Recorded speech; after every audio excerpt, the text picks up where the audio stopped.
Vamos a entrar, hermanos, a la parte de la meditación de la palabra, para lo cual les voy a pedir por favor que abran su Biblia allá en su casa, en el libro de Santiago, otra vez, pero en el capítulo 1, verso 17.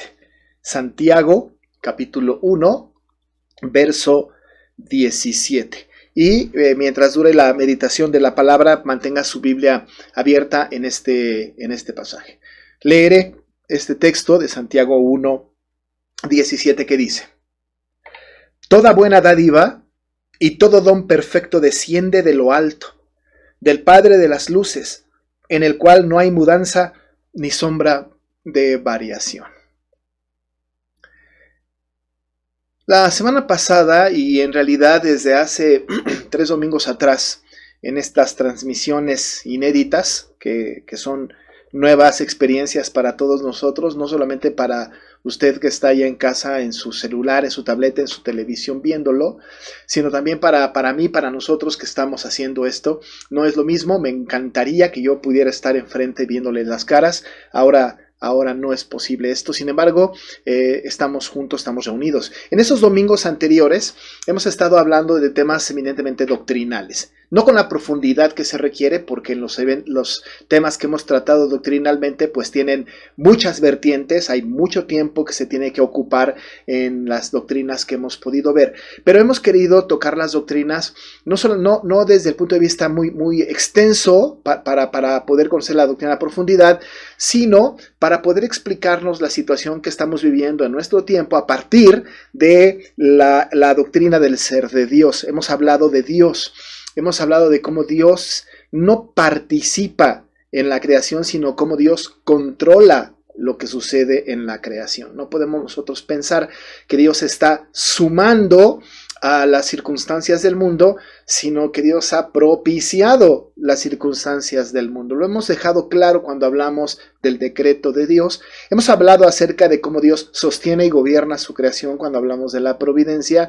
Y por otro lado, también hemos tocado el punto de cómo el Señor en sus atributos, Él se revela a nosotros a través de la revelación especial que es su palabra, y a través de su palabra nos dice cómo es Él, cuál es su esencia, cuáles son sus atributos, y hablamos de cómo el Señor se relaciona con nosotros a través de sus atributos. La semana pasada tocamos un poco de la revelación, hablando de esto, de la revelación general y especial, dirigiéndonos particularmente a que cuando Dios se nos revela, se nos da a conocer, y a través de la Escritura conocemos, por ejemplo, sus nombres, pero por otro lado también conocemos su esencia, su carácter, su conducta. ¿Qué quiere Dios que sepamos nosotros de Él? Y hablábamos de algunos atributos y dijimos que los atributos pudiesen ser no comunicables o incomunicables y comunicables. En este primer intento de estudiar algo muy por encima de los atributos incomunicables de Dios, hablamos por ejemplo del atributo de la aceidad o autoexistencia, hablamos del atributo de la inmutabilidad, que Dios no cambia, hablamos del atributo de la simplicidad, que Dios no está compuesto por nada, pero por otro lado hablamos de la infinitud, que es donde nos detuvimos muy brevemente. Hablamos de la infinitud, que en cuanto al tiempo Dios es eterno y en cuanto al espacio Dios es inmenso, y notábamos cómo el Señor en la eternidad e inmensidad no hay una sola cosa que sucede en donde Él no esté involucrado, en donde Él no esté manejando, gobernando su creación, y nos daba consuelo saber que ese Dios maravilloso, autoexistente e inmutable, que no está compuesto por nada, eterno e inmenso, está en control de todo lo que está sucediendo en nuestro mundo. No solamente ahora en esta pandemia, pero en todas las circunstancias del mundo, desde el principio de la creación,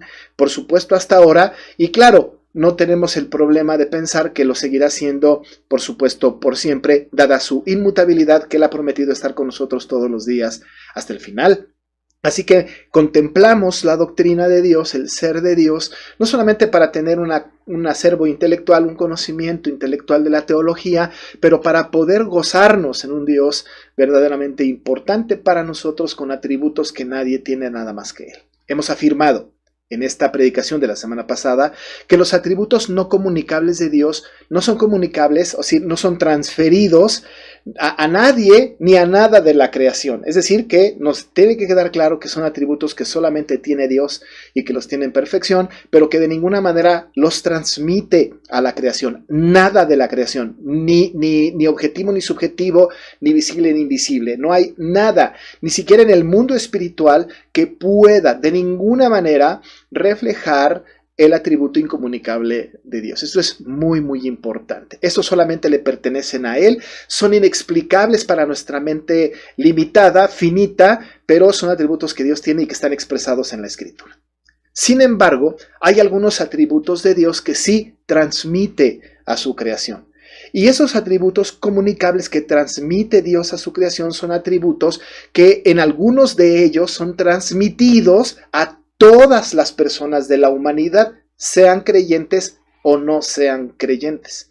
Cuando hablamos, por ejemplo, de que el hombre fue hecho a imagen y semejanza de Dios, esto es algo muy importante que está dentro de las ordenanzas de la creación, está antes del pecado, de tal manera que toda la humanidad a partir de Adán, antes de que pecara, está siendo objeto de estos atributos que el Señor ha participado, ha transferido al ser humano. Así que toda la humanidad completita, sea creyente o no, tiene algunos atributos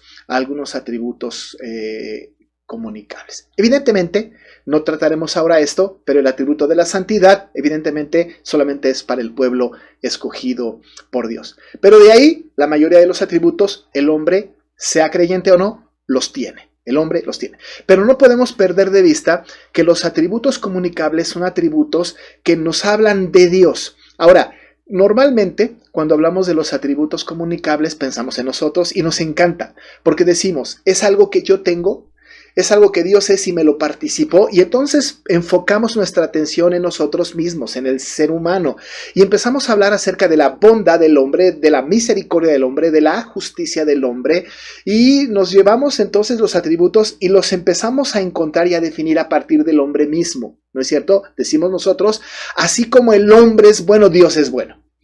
Y ponemos ejemplos e ilustraciones de nuestra cultura, de nuestro tiempo, de nuestro mundo, para poder partir de nosotros hacia Dios. Y entonces hablamos de los atributos comunicables a partir de nosotros mismos. Pero por supuesto que esto es lo que hacemos porque esa es nuestra capacidad limitada que tenemos para tratar de explicarnos a un Dios que esos atributos los tiene, pero que los tiene en perfección.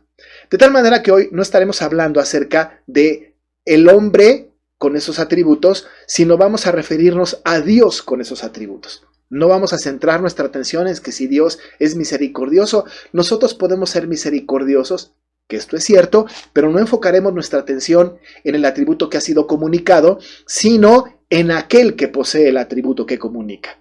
Entonces hablaremos justo de Dios acerca de estos atributos. Cuando hablamos de los atributos que son de Dios y que son transferidos a nosotros, tenemos que hablar de estos atributos en perfección. Es decir, que ciertamente el Señor nos los participa, pero en Él son perfectos. Y nosotros sabemos que los atributos de Dios son perfectos en Él. Los atributos comunicables, entonces, pudiesen clasificarse de muchas maneras. Hay autores que hablan de que hay muchísimos y pudiésemos darle toda clase de características a los atributos comunicables de Dios. Sin embargo, no podemos tratar todos o todos los que nos imaginamos que haya. Si buscamos en la Biblia aquellas cualidades de Dios hacia nosotros, encontraríamos un montón. Encontramos nosotros, desde el punto de vista de la sistematización de la teología, los atributos que son comunicables en diferentes áreas. Tenemos algunos atributos de Dios intelectuales, que son su conocimiento y su sabiduría, que son comunicables, que nos transfiere. Por supuesto, ya dijimos, la inteligencia y la sabiduría, el conocimiento y la sabiduría en Dios son superiores en perfección. Él sabe todo. Nosotros tenemos ese atributo limitado. Ninguno de nosotros sabe todo. Ninguno de nosotros tiene una sabiduría absoluta. Si la necesitamos, se la pedimos a Él y Él nos las participa, nos la da con mucho gusto. Pero en Él es perfecto. Esos atributos que tienen intelectuales de parte de Dios son comunicados a nosotros. no hablaremos de estos. Pero hay otros atributos en otro rubro grande que son atributos morales. Esos atributos morales son los que nos interesa estudiar ahora a propósito de lo que nos está sucediendo en el mundo. Esos atributos morales pueden ser divididos de diferentes maneras. Hay algunas personas que ponen el primer atributo moral de Dios en el amor y de ahí se desprenden todo lo demás. Hay otros que ponen el atributo comunicable de Dios moral de la bondad y de ahí se desprenden todos los demás. No estaremos discutiendo acerca de quién tiene la razón o no, pero lo que sí es cierto y todos coinciden es que tanto el amor como la bondad, como la misericordia, como la justicia, incluso como la ira y como la santidad y la soberanía son atributos que a Dios le pertenecen, que son morales y que los participa a su creación. Hoy, particularmente en esta meditación, nos centraremos solamente en uno de estos atributos comunicables. Y esta es la razón de esto, es porque quisiera que nos enfocáramos en este atributo que, insisto, lo veremos en Dios y no en nosotros, para que podamos percibir el control y podamos percibir la manera en cómo Dios está dirigiendo su creación y gobernando sobre su creación en este momento tan difícil que hay tantas preguntas respecto de, y bueno, ¿dónde está Dios? El atributo que vamos entonces a detenernos un poco más es el atributo de la bondad. Es decir, que Dios es bueno. Eso es muy importante. Algunos autores dicen entonces que de la bondad se desprende la misericordia, el amor, la santidad, etc. Esto puede ser posible. Sin entrar en los detalles de qué se desprende de qué, lo que sí tenemos que decir es que los atributos se califican a sí mismos. Es decir, que cuando hablamos de que Dios es misericordioso, pues esa misericordia es buena. Si hablamos, por ejemplo, de la santidad de Dios, podemos decir que la santidad viene de un corazón bondadoso de parte de Dios. También podemos decir que la bondad es santificada, es decir, que la bondad es santa. Cada atributo se califica a sí mismo. Solamente nos enfocaremos en la bondad, que es calificado por todos los demás y que califica a todos los demás. Pero nos enfrentamos entonces ahora y nos concentramos en este atributo comunicable para dar dirección a nuestra realidad presente. Mire que nuestra definición de bondad para partir de nosotros, y insisto que no vamos a tratar mucho acerca de nosotros, pero para poder dar una explicación, porque nuestra mente limitada nos permite solo eso, pero que nosotros podemos definir la bondad a partir de nosotros. Ahora, nuestra bondad es relativa, ¿no es cierto? Nosotros no tenemos una bondad en perfección. Nuestra bondad en realidad es relativa. La diversidad, la gran diversidad de pensamientos y culturas en el mundo han hecho que lo que para algunos es bueno, para otros sea malo. Así que entonces la bondad en nuestra definición o en nuestro concepto es una bondad relativa. Algunas personas hacen algo bueno, pero eso bueno que hicieron algunas personas para otras no necesariamente es bueno y la califican como malo. Así que nos encontramos en un mercado de bondades en donde las bondades son calificadas por las culturas, por los idiomas, por las idiosincrasias, incluso hasta por la religión. Las cosas que nosotros como creyentes consideramos buenas, algunas personas evidentemente las consideran como malas. Esto no puede definir la bondad o a un Dios de bondad, por supuesto, no califica a Dios, pero nosotros tenemos entonces una definición bastante limitada acerca de lo que es bueno. Por otro lado, nuestros actos de bondad son caprichosos y selectivos, nuestros actos de bondad. Podemos ser buenos con algunos y malos con otros. Ahora, pudiésemos nosotros decir, bueno, es que Dios nos ha participado el atributo de la bondad y entonces tenemos la posibilidad de ser buenos con todos. En realidad sí, pero nuestra bondad es bastante selectiva, ¿no es cierto? Es muy, muy selectiva. Incluso los afectos nos dirigen a que nuestra bondad sea mejor de unos para con otros. Hablamos, por ejemplo, de que nuestra familia, ¿no?, tiene el privilegio de que puede recibir nuestra bondad, pero aquel que no es nuestra familia, ese no recibe nuestra bondad. Es decir, nuestros actos bondadosos, nuestra conducta buena, no es prodigada a las personas que no son de nuestro afecto, que no son de nuestra familia, que no son nuestros conocidos, y seleccionamos nuestros actos de bondad. Peor, cuando encontramos personas que no nos aman, personas que pues que nos atacan, que son hostiles con nosotros, no solamente no les prodigamos bondad, sino que todo lo contrario.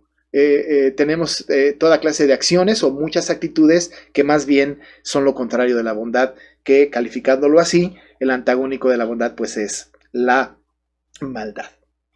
Pero por otro lado, para que podamos terminar de definir este asunto, es que nuestra bondad es imperfecta. No somos lo bueno que quisiéramos en nuestro carácter y tampoco pudiésemos ser tan buenos como quisiéramos en nuestras acciones. No lo somos. No le hacemos mal a nadie, pudiésemos decir, pero en realidad no hacerle el bien justamente es hacerle el mal. No somos tan buenos como quisiéramos en nuestro carácter, no somos tan buenos como quisiéramos en nuestras acciones. Esto no es nuestro solamente. Usted recordará que una vez llegó un joven rico delante del Señor y le dijo: Maestro bueno, ¿qué haré para heredar la vida eterna? Él preguntó una pregunta legítima que cualquiera de nosotros pudiera hacerle. Jesús le dijo: ¿por qué me llamas bueno? Y añade: ninguno hay bueno, sino solo uno, Dios. Esto nos va dirigiendo entonces poco a poco hacia Dios y la bondad de Dios, este atributo que Él tiene en perfección. Dice el Señor Jesús: ninguno hay bueno. Nosotros sabemos esto, ¿no es cierto? Porque hemos estudiado, nosotros ya hemos visto en la Escritura también el texto que habla y que dice: no hay justo ni aun uno, no hay quien haga el bien. No hay ni siquiera uno. Nosotros sabemos entonces, por lo que dice Jesús, por lo que dice la Biblia, no hay bueno en la tierra. Pero no nos importa tanto esto que dijo, que sí, por supuesto es importante, pero para esta meditación nos vamos a acercar más a lo que el Señor dijo. Él dijo: ninguno hay bueno, sino solo uno, y Él dice: Dios. Nos queda claro entonces que el único bueno, bueno en su totalidad, bueno en su esencia, bueno en su carácter, es solamente Dios. Y a este Dios vamos a estudiar en su atributo de bondad. Quiero decir, por cierto, que Jesús no estaba negando su propia divinidad al decir que solamente Dios era bueno, sino simplemente afirmaba la totalidad de la bondad de Dios, implicado Él, porque Jesucristo también es Dios. Así que vamos a analizar este asunto a partir de la afirmación de Dios es bueno. No hay ninguno bueno, solamente Dios. Pero ¿cómo es esta bondad de Dios? ¿En qué consiste esta bondad de Dios? Tenemos que decir dos cosas muy sencillas, pero a la vez también con mucha profundidad, para conocer a este Dios de bondad y darnos una explicación de todo lo que está pasando a nuestro alrededor. 1. La bondad de Dios es la esencia de su carácter. Repito, la bondad de Dios es la esencia de su carácter. Ahora, Dios no solamente es enteramente bueno, sino que es siempre bueno. Repito, Dios no es solo enteramente bueno, sino que es siempre, eternamente bueno. Una es enteramente, otro es eternamente. Cuando hablamos de enteramente, estamos hablando que todos sus seres de bondad. Tenemos un himno maravilloso que dice: es todo bondad para mí. Es un himno muy lindo. Todo Él es bondad. Pero no solamente todo Él es bondad cuando hablamos de enteramente bueno, sino decimos que todo el tiempo es bueno, por lo cual pusimos eternamente bueno. Así que tenemos este concepto de la esencia del carácter de Dios, que es su bondad. Enteramente bueno, todo Él es bueno, eternamente bueno, siempre es bueno. Cuando usamos estas dos expresiones estamos quitando toda la posibilidad de que haya una sola fibra de Dios, una sola parte de Dios que pudiésemos decir que no es bueno. Cuando decimos enteramente estamos hablando de absolutamente todo Dios es bueno. Y por otro lado limitamos la posibilidad de decir que Dios en algún momento es malo. En algún momento es malo. Esto tenemos que quitarlo de nuestra mente, porque la esencia del carácter de Dios, que es su bondad, nos habla de que es eternamente bueno. Ha sido bueno desde el principio y permanece bueno en este día y va a permanecer bueno hasta el fin del mundo. ¿Recuerda el atributo de la inmutabilidad?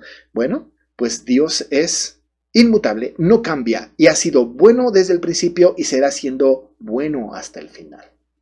A partir de nuestra propia definición de bondad, creemos que el Señor no hace absolutamente nada malo, nada perverso. Esto nos acerca un poco más a lo que está pasando, porque si esto es cierto, si Dios es enteramente bueno y eternamente bueno, no hay una sola cosa, ni lo que nos está pasando ahorita, que venga de una mente perversa, que venga de una mente mala, de una mente caprichosa de parte de Dios. Todo, absolutamente todo es y viene de la bondad de Dios, y todo hasta que nos lleve a su presencia. Normalmente alabamos al Señor por lo que Él es. Y uno de estos atributos que Él es este, la bondad. Hay un texto, Salmo 17:1, que ustedes conocen, y se los repito y ustedes lo van a reconocer. Dice que tenemos que alabar al Señor y dice: alabad a Jehová porque Él es bueno y porque para siempre es su misericordia. Él es bueno y no sabe cómo ser malo. Y le alabamos porque es bueno. Insisto, no sabe cómo ser malo. Y no es porque Él no sepa algo, porque hemos hablado hace un momento de que uno de los atributos comunicables del Señor es la sabiduría y el conocimiento y sabe todas las cosas. Pero no es parte de su esencia. En Dios no hay nada malo. Absolutamente nada. Todo el ser de Dios es bueno. Y como dijimos que la bondad califica a otros atributos, siempre es su misericordia. Su misericordia se desprende de su bondad. Porque si Dios no fuera bueno enteramente y eternamente, su misericordia tampoco lo sería. Su paciencia tampoco lo sería. Su justicia tampoco lo sería. Su amor tampoco lo sería.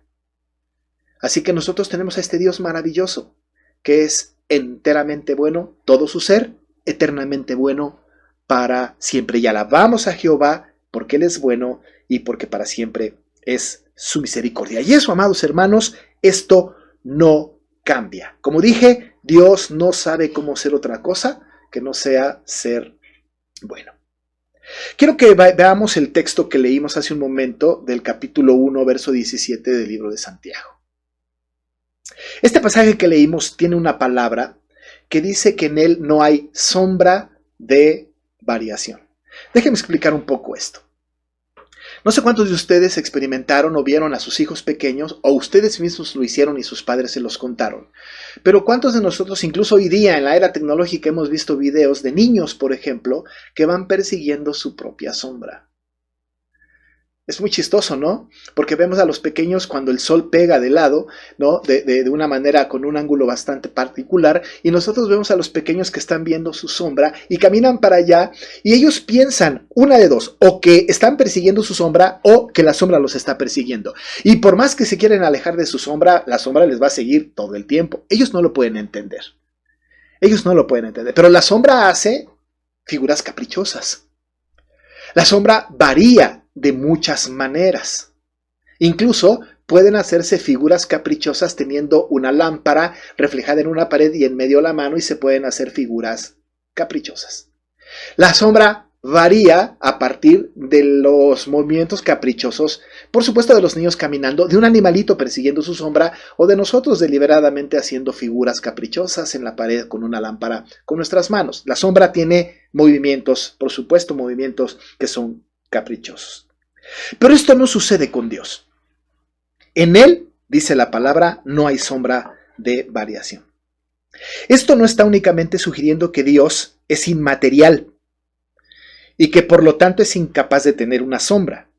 No, sino que asimismo nos dice que Dios no tiene un lado sombrío, en un sentido figurativo o moral. No estamos hablando entonces necesariamente de una sombra que refleja la luz, sino que en Dios estamos hablando de que Él no tiene un lado sombrío. En Él no hay sombra. No tiene un lado sombrío. Ahora, evidentemente como Dios es espíritu, si decimos que Dios refleja una sombra, estaríamos hablando de que tiene un ser material, objetivo, pero no lo tiene. Él no puede reflejar sombra, de tal manera que el texto, cuando dice que no hay sombra de variación, estamos hablando de que no tiene un lado sombrío en ese sentido figurado. Las sombras sugieren obscuridad. Y en términos espirituales, la oscuridad es maldad. Siempre en la Biblia que se habla de la oscuridad, en esta imagen metafórica estamos hablando de la maldad. Nunca en la Biblia se va a encontrar la oscuridad definiendo la verdad, o la oscuridad definiendo la bondad, o la obscuridad definiendo la luz. Justo lo contrario, es antagónica, y por ese antagonismo o por esta antítesis podemos definir lo otro. Pero en términos espirituales, la oscuridad en la Biblia sugiere maldad. Como no hay maldad en Dios, porque dice que no hay sombra de variación, no hay maldad en Dios, tampoco hay ningún indicio de oscuridad en Él. Él es, como dice el texto, el Padre de las luces. ¿No es cierto? Así dice el texto. Dice, toda buena dádiva y todo don perfecto descienden de lo alto, del Padre de las luces, en el cual no hay mudanza, dice, y no hay sombra de variación.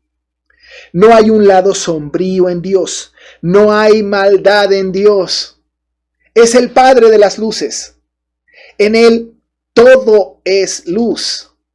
No hay absolutamente ningún sesgo de maldad, porque en Él no hay sombra de variación. No hay una parte oscura en Dios. No hay un lado sombrío. Cuando Santiago agrega que no hay sombra de variación en Dios, no alcanza con entender esto simplemente en términos de ser incambiable o inmutable. Se trata también de una referencia al carácter de Dios. No hay maldad en Dios, porque no hay un lado sombrío en Dios. No hay un alter ego en Dios. No hay un problema de personalidades en Dios. Dios no puede ser bipolar. No hay sombra de variación. No hay nada de la creación que le afecte y que le haga cambiar su bondad. Él no es vengativo en el sentido de que Él no se venga de quien le hace mal. La esencia de Dios en su totalidad es bondad. No hay sombra de variación. Es el Padre de las luces. Por eso, afirmamos y repetimos, Dios no solamente es enteramente bueno, sino es eternamente bueno. Tiene que grabarlo. Tiene que quedar en su cabeza, en su mente, en su corazón. Todo Dios es bueno, enteramente, eternamente Dios es bueno y es bueno para siempre. En Él no hay sombra de variación. No cambiará su esencia de bondad. No hay lado sombrío en Dios. Pero en segundo lugar, la bondad de Dios no es ni arbitraria ni caprichosa. No es ni arbitraria ni caprichosa. Dios no obedece a una ley, sino que la ley que obedece es la ley de su propio carácter. Dios siempre actúa de acuerdo con su propio carácter, que es eterno, es inmutable e intrínsecamente bueno. No es su bondad arbitraria, no es su bondad caprichosa. Miren que Santiago nos enseña que todo lo bueno y todo lo perfecto provienen de Dios, ¿no es cierto? Leímos ahí, toda buena dádiva y todo don perfecto proviene de Dios. Dios no es solo el estándar principal de bondad, sino todo lo contrario. Sino además es la fuente de toda bondad. Pero nos preguntamos entonces, ¿cómo distinguir la bondad de Dios en medio de esta pandemia? ¿Sabe qué?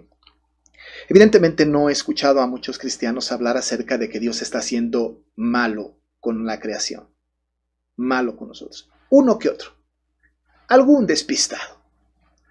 En realidad no pudiese yo decirles ahora que he escuchado de algunos de ustedes o de algún otro pastor que yo conozca que Dios está siendo malo con la creación, que está siendo malo al mandarnos esta pandemia. En algún momento comentamos en sermones anteriores que lo que está sucediendo Dios así lo planeó. Y dijimos que el Señor no lo está permitiendo, sino que está llevando a cabo su plan. Y dijimos que lo que Dios permite es porque lo ha decretado. Si Dios lo permite, es porque lo decretó. Pero esto nos está trayendo mal, ¿no es cierto? Recién ayer escuchaba yo que una persona que conozco, un director de coro que conozco, acaba de fallecer. Sepa también noticias de algunos otros lugares de las iglesias de nuestro país que hay gente que está muriendo. Mi esposa y yo platicábamos esta mañana y decíamos, no habíamos estado escuchando cómo moría la gente tan seguido. En realidad nosotros nos ponemos a pensar, esto que está pasando no es bueno. No es algo que nos satisfaga. No es algo que nos lleve a una reflexión de qué bondadoso es Dios para con nosotros. Quizá todo lo contrario. En realidad Dios está siendo bueno en medio de esta circunstancia. El atributo de Dios, ese atributo de bondad que es enteramente bueno y eternamente bueno, ahora a Dios se le olvidó que así tiene que ser. Porque si nosotros afirmamos que no, que sigue siendo Dios así, y que Dios de ninguna manera altera su bondad, entonces tenemos que llegar a la conclusión inevitable de que incluso lo que está pasando es bueno. No podemos entender cómo, pero lo que sí sabemos es que esto es bueno. Amados hermanos, la pandemia que tenemos, las dificultades que estamos viviendo, las amenazas que esta pandemia nos trae, no hay duda, es bueno. Porque Dios no puede hacer nada que sea malo. Por supuesto que nosotros atendemos lo que la Biblia dice, no podemos llamar a lo malo bueno y a lo bueno malo. Hay cosas malas que están pasando. Pero en la mente de Dios, en el decreto eterno, en el plan perfecto de Él, lo que está sucediendo es bueno. Porque esto satisface su decreto. Porque esto hace que se cumpla su propósito. Uno de los versículos más populares del Nuevo Testamento, que a veces utilizamos mal, pero que es muy popular, es este de Romanos 8:28. Y sabemos que a los que aman a Dios, todas las cosas ayudan a bien, esto es, a los que conforme a su propósito son llamados. Este texto sobre la providencia divina es tan difícil de comprender, así como es de popular. Si Dios es capaz de hacer que todo lo que nos suceda redunde en nuestro bien, entonces, en última instancia, todo lo que nos suceda será bueno. Y esta última instancia, cuando hablamos de esta última instancia, la resaltamos. En el plano mundano, no puede suceder cosa que sea maldad. Debemos estar precavidos entonces, dijimos, no llamar a lo bueno malo y a lo malo bueno. Pero porque encontramos aflicción, miseria, injusticia y un montón de otros males. Sin embargo, Dios en su bondad trasciende todas estas cosas y hace que ellas ayuden para nuestro bien. Como dije hace un momento, si nosotros decimos que Dios es enteramente bueno y que todo Él es bondad, y que es eternamente bueno porque Él siempre será bondadoso, entonces nosotros tenemos que concluir diciendo que todo lo que pasa es bueno y nos ayuda para bien, a los que conforme a su propósito fuimos llamados. Déjeme decirle una sentencia. Para el cristiano no existen las tragedias. El regenerado, el creyente, el salvado por la gracia del Señor, para nosotros, amados hermanos, no existen las tragedias. Aún las tragedias son buenas. En última instancia, la providencia de Dios hará que todas estas maldades tan cercanas redunden para nuestro beneficio final. La muerte de este ser querido, la enfermedad del otro, la crisis económica, la desesperación de estar encerrados, la falta de alimento, la falta de salario, todas estas cosas van a redundar para bien. Porque en Dios no hay maldad. En Él no hay sombra de variación. Dios no tiene un lado sombrío. Todo Él es bueno, enteramente. Él es bueno siempre, eternamente. Para nosotros entonces, dándole una lectura espiritual a lo que está pasando es bueno. Y alabamos al Señor por eso. ¿Sabe qué dijo Martín Lutero un día? Él comprendió muy bien ese aspecto de la bondad de Dios y dijo: si Dios me pidiera que comiera el estiércol de la calle, no solo lo comería, sino que sabría que es para mi bien. ¿Se da cuenta? Si Dios me pidiera que comiera estiércol de la calle, no solamente me lo comería, sino que además sabría que lo estoy haciendo para mi propio bien, porque es Dios quien me lo ha pedido. Porque todas las cosas son para el bien de sus hijos, para el bien de su pueblo. Así que, amados hermanos, es bueno estudiar el atributo de la bondad, porque nos damos cuenta de que Dios es, y repito y lo seguiré repitiendo, enteramente bueno y todo Él es bueno, y eternamente bueno. Él nunca dejará de serlo. No hay un lado sombrío en Dios, porque toda buena dádiva y todo don perfecto descienden de lo alto, del Padre de las luces, en el cual no hay mudanza ni sombra de variación. Por eso decimos con el salmista: alabad a Jehová, porque Él es bueno y porque para siempre es su misericordia. Vamos a orar. Padre, te damos muchas gracias porque tú nos muestras a través de tus atributos cómo eres. Y ahora, Señor, en este atributo de la bondad podemos describir y podemos entender: tú no dejas de ser bueno. Aún en las más grandes de las tragedias, sigues siendo bueno. Señor, no llamamos a lo que es bueno malo y a lo que es malo bueno. Experimentamos, Señor, la maldad del mundo que es hostil hacia nosotros, la maldad del enemigo. Notamos la crueldad de cómo algunos, Señor, manejan las circunstancias de la humanidad. Nos damos cuenta, Señor, de aquellos virus que nos afectan y de las enfermedades que nos atañen. Padre, eso lo calificamos como algo malo. Por supuesto que nos está afectando. Pero, Padre, cuando te conocemos a ti y nuestras miradas están puestas en ti, nos damos cuenta de que todo tu ser es bondad, porque eres enteramente bueno. Y también sabemos que eres bueno siempre, que no hay tu lado sombrío, porque eres el Padre de las luces, sino que siempre eres bueno. Y para siempre es tu misericordia. Gracias, Señor. Te alabamos por eso. Te glorificamos. Y déjanos, Señor, pensar y creer que aún esto, ¿qué nos está pasando? Lo asumimos. Porque seguro redundará para nuestro bien. Te damos gracias y pedimos tu protección, tu dirección y tu presencia en nuestro corazón, en el nombre de Jesús. Amén.